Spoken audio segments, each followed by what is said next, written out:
Baik, terima kasih pemirsa, masih di Damai Indonesiaku. Kita ada 3 segmen untuk tanya jawab. Nah, kita akan membuat format baru agar lebih dekat komunikasi antara Ustadz dan juga para jamaah. Kami persilakan untuk Ustadz dan juga Ustadz Said Kutub dan juga Uje untuk bisa langsung turun ke jamaah. Nah, kami persilakan terlebih dahulu untuk jamaah dari bapak-bapak. Ada Bapak Yusrizal yang akan mengajukan pertanyaan yang insya Allah nanti akan dijawab oleh Ujai. Silakan Pak Yusrizal.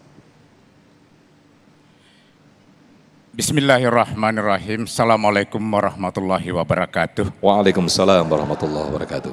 Terima kasih atas kesempatan yang diberikan kepada saya. Nama saya Yusrizal, jemaah dari Masjid Jami' Al-Furqon, Komplek Perumahan Jati Unggul, Kelurahan Harapan Jaya, Bekasi Utara.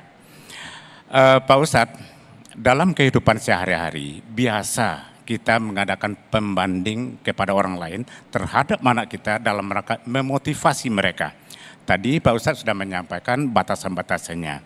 Dalam rangka untuk memotivasi prestasi mereka ke depan, paling tidak setara dengan yang kita bandingkan, itu lebih bagus.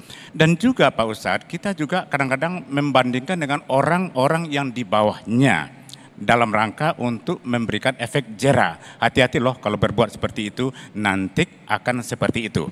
Nah, pertanyaan saya Pak Ustadz, apakah dengan kita menyebutkan nama orang lain sebagai pembanding, bukankah itu ghibah? Terima kasih. Assalamualaikum warahmatullahi wabarakatuh.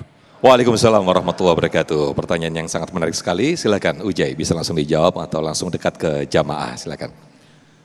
Ahsantum, pertanyaan yang cukup menarik dan ini bisa menjadi sebuah pelajaran buat kita. Ketika kita membanding-bandingkan dan menyebutkan nama orang lain, apakah itu kemudian termasuk ghibah atau tidak? Ghibah, kita harus pahami dulu nih definisi daripada ghibah. Yang namanya menggibah itu, Bu, Assalamualaikum. Masih konsentrasi? Alhamdulillah. Ghibah itu kan konotasinya menggunjing orang lain. Dan orangnya ada apa kagak?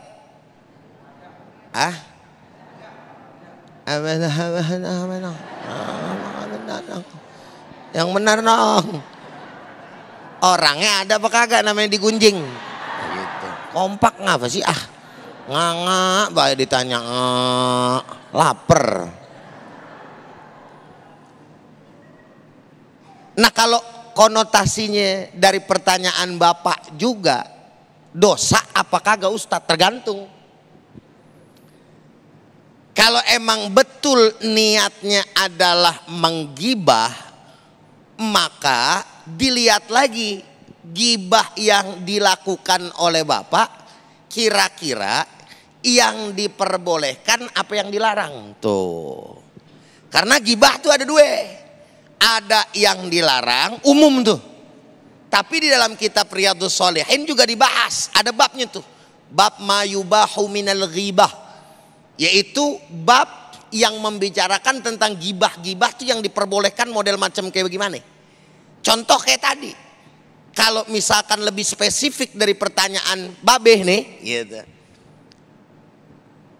Jangan kayak dia lo, ntar urusannya blangsak lo gitu. Kan orang kalau kagak disebut namanya bingung ya. Ini kayak siapa maksudnya ya? Kan mesti apa ya, kalau orang Bekasi bilang kudu didantain. Tahu danta apa kagak? Ada orang fasik, ahli maksiat, orang sekampung udah terkenal. Terus Bapak bilang jangan kayak dia ya. Orang ini kagak tahu dia siapa, sebutin aja. Nggak usah pakai tendeng aling-aling. Misalkan namanya siapa gitu ya.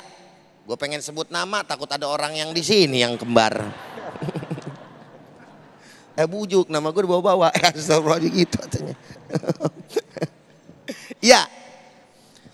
Jadi kalau misalkan sebut nama pun enggak apa-apa selama hal itu untuk kebaikan.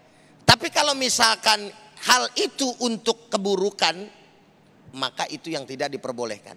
Nah biasanya perbuatan boleh apa kagak boleh, hati itu tahu Pak. Bener apa kagak? Apalagi yang urusannya sama dosa. Kalau urusan dosa udah pasti hati kita kagak tenang. Bener apa bener? Dan orang kalau lempengan dosa gitu kan, umumnya yang punya apa bahasanya ya, otaknya lempeng gitu, pasti ngumpet. Bener gak?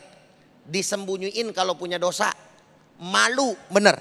Orang kagak boleh tahu. Tapi kalau ada juga yang ceritain Ustadz, itu udah kagak lempeng otaknya itu. Dosa dicerita-ceritain. Kira-kira sampai di sini paham apa paham? Tuh kan pahamnya pelan lagi jawabnya ini. Gue udah teriak-teriak ini jawabnya ini. Paham apa paham? Ngerti apa ngerti? Alhamdulillahi Rabbil Alamin. Mudah-mudahan jadi ilmu manfaat. Amin, amin. Masya Allah. Terima kasih Ujai atas jawabannya.